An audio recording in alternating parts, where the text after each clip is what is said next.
Like every girl in this town. That is a little bit of Trisha Yearwood's hit song, Every Girl in This Town, off her latest album, Every Girl, which is available August 30th. Trisha joins us now. Thank you so much for being here. Thank you for having me. It's good. I love having you stop by. I love the girl power, especially with this song. But what's different about this album that maybe you didn't see in the previous works? I really just, it's been a while since I made a record, and I was watching your segment on J-Lo talking about turning 50. I'm a 54-year-old woman, so I really had no expectation going in the studio except to find songs that I really loved. And this song, Every Girl in This Town, kind of emerged as this kind of girl power song without being preachy, just talking about, accepting yourself the way you are and going for your dreams, and especially that message that says, you got this, baby, so what if you don't? I love that line because it's kind of like, it's okay to give yourself some grace, not be perfect. And it's just a message I think that girls and women need to hear. Yeah, and guys too. Honestly. And guys too. I hear and I'm inspired. I am. Yeah. It is. There's something about like just going for it and putting yourself out there and owning it. 100%. You perform Tell Me Something I Don't Know on the album with our cover girl this week, Kelly Clarkson. Yes. How did that collaboration come about? Kelly and I have worked together before on a record of hers, and also she and Reba and I did something on Reba's record. Kelly is not real. She has another gear. She sings like, I don't even know. She comes in, she nails it in the first pass, and you go to lunch. It's like, she's ridiculous, and I love her. And so when there's a harmony that I want it to be really strong and it's really up there, I'm gonna call in the big guns, and that's her. Yeah, and she's getting ready to launch her own talk show. She is. I think she's gonna be so great at it. I think she's gonna be so awesome because she is a walking talk show. She is a walking TV show. I can't wait to see what she does. Yeah, one more thing about her in our cover story, she opens up about the health scare she had with the appendicitis while doing the Billboard Music Awards, and then a cyst on her ovary exploding during The Voice. Were you surprised to hear those stories and kind of how she was able to handle that? No. I mean, the first of all, she's real. She's going to tell you everything that's going on with her. And she's also just not afraid to tell all the details, but also she's a pro. Like, when we worked together on the Christmas special she did, is when she was pregnant with her daughter, and no one knew. And she was newly pregnant, and she was really sick. And she would come out, and she was hosting a Christmas special. She would come out and sing.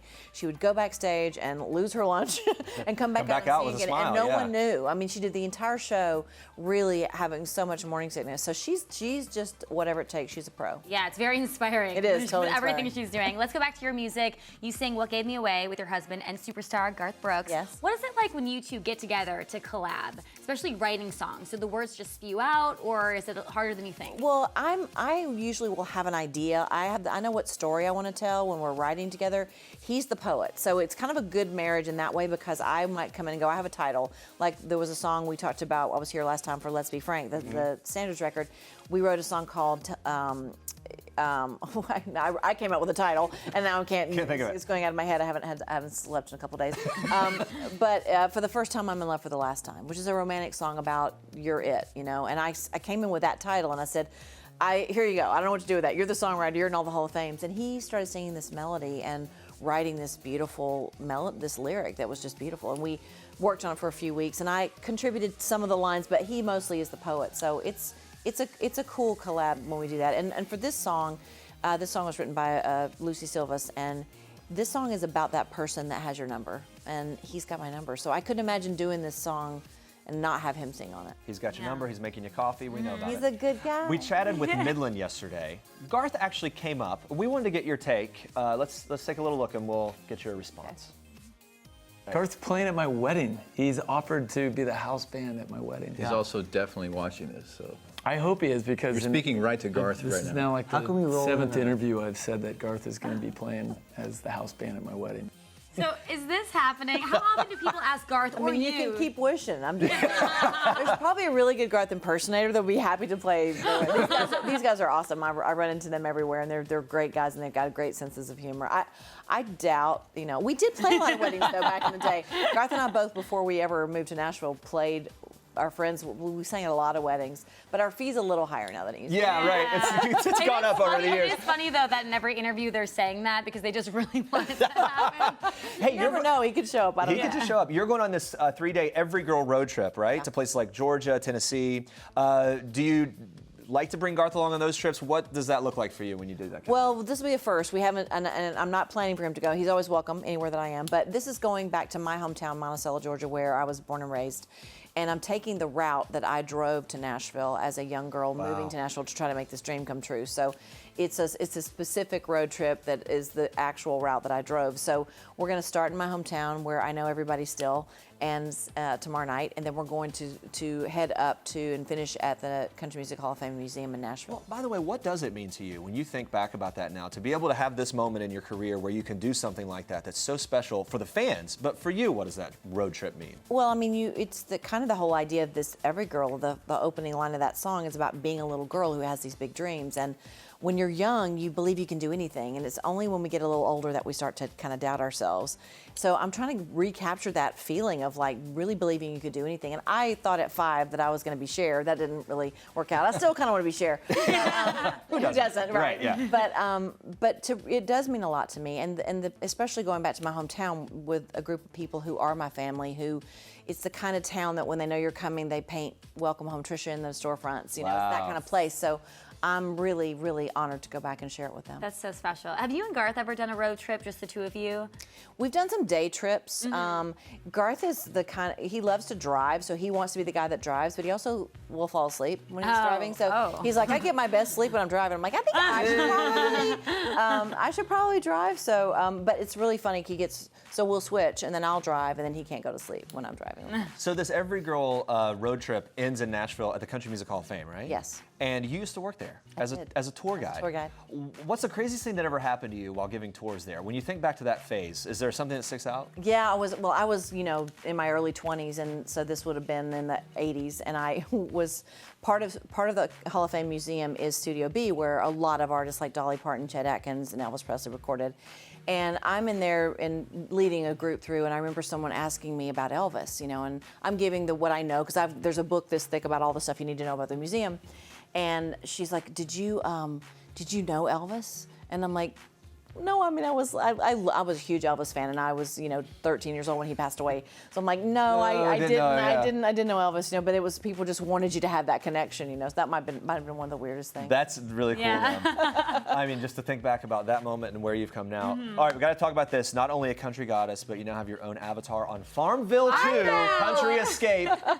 Look, there it is. How did this come about? Look at that. I am a person who is never idle, and I will get down a rabbit hole on a game. Okay. And then I'll get I've got to get it off my phone, I've got to stop, and this is my current rabbit hole game. So you were really in on Farmville. I'm in. I grew up on a farm, and it's really funny because my brother-in-law is an actual dairy scientist, and he thinks I'm crazy because I'm like, my cows, it's like I know when I'm not playing the game, they're jumping up and down and they're glowing and they need to be milked, and then I've got all these crops and I just don't have room, I don't have time for all this stuff, so I'm way in it right now. So I can't believe, I haven't got to play with the actual Trisha avatar in the game yet, so I think it's gonna be take me over the top. Yeah, that's gonna be a moment, right? Pretty surreal.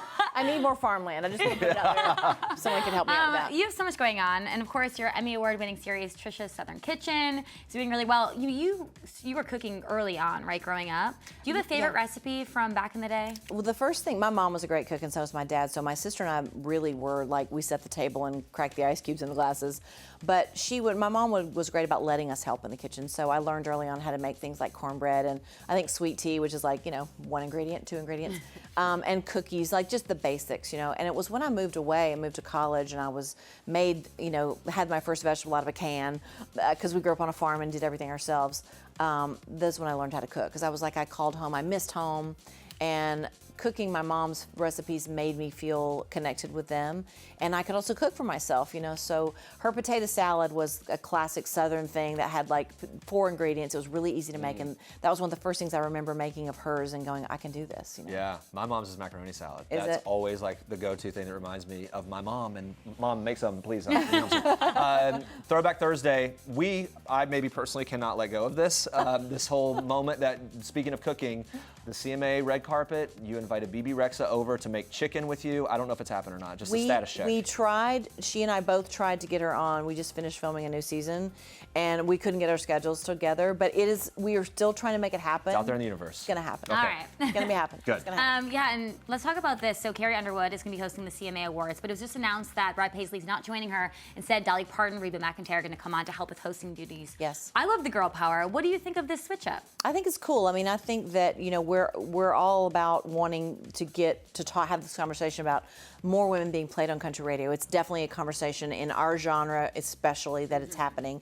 So I feel like it's fine. The guys are great, everybody's good, but let's give some love to the women in country music. So I think it's going to be a really awesome show, and I think things like this really keep that conversation going. All right, time for a little game. You ready? I'm ready. Here's our link. Farmville, okay, generally related to farms. Ponds, we go fishing. So we're gonna play a little game of fish and dish. Okay. You ready for this? I don't know. So we got a little fishing poles, we got a little game, and each color has its own category. If you reel in a purple fish, you have to answer a career question. Red fish means love life. Yellow fish, miscellaneous. Orange fish are for party questions.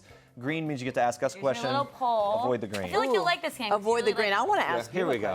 Here we go. And I'll just go and I'll just try to get one. Yeah, they pop up and then, oh my, that's the wow, fastest. you're really Are we even good. ready? There's a pond. There's a pond in Not Farmville. I'm just ready. saying. Or just party. What's your drink of choice on a night out? I like a lemon drop. I like a lot of lemon drop. Okay, yeah, that's a dangerous one, right? It's So a dangerous sweet. one. Or just a really nice glass of red wine, nothing that's too heavy. It is National Syrah. Cabernet. Yeah, we've got an amazing there- bottle Yeah, so of red perfect wine in there. excuse to have some wine in the middle of the day. Okay. There's Put my time, fish back. time for We more. catch Yeah, I'll and take it release? back. We Okay. catch and release. Just making sure. Yeah. I don't want the. I want to. Now there's pressure. Yeah, there's a little pressure. Sometimes it's like good. Oh, so close. So close. It's gonna happen. See, Farmville is a little easier. It's digital. Totally It's is. a little different ballgame. Uh-oh. How long can we? I found that long maybe can if you we play this dedicate to one. Oh. Oh. And hold. Close your mouth. Okay, we'll give you that one. That one's malfunctioning, but it's red. There you go. Andrew, you got the red question? All right, This is a love life. one. Uh-oh. If you wanted to romance Garth with a night out or in, what would your game plan be? I mean, pizza. That's all you need. Like, that's for him, that's the most romantic food.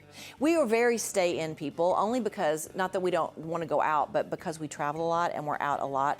For us, that really decadent thing to do is to just be home together. Yeah. And by the way, probably impossible for you to have like a peaceful dinner. Everyone wants to talk to you. It just depends, sometimes it's really cash and sometimes everybody wants to just come by and say they like your music, Yeah. Or it's like you're in mid, I don't want to bother while you're eating. In a bite, right? Yeah. Well, but here we go. Yeah. Before you go, we've been asking our viewers which collab they are most excited to hear from your new album in our People poll. So let's take a look at the results there. Kelly Clarkson and then Garth coming in a close second. Some fun collabs, though. One Twitter user, Katie Noel, says she voted for Kelly only because I've already listened to the one with Garth. There you go. Fine. Yeah, You're fine. You're fine. Trisha, thank you so much for joining Thanks us. for As having Great to talk to always, you. Always. you guys make sure to check out Every Girl when it's released on August 30th and keep a lookout for Trisha in a city near you.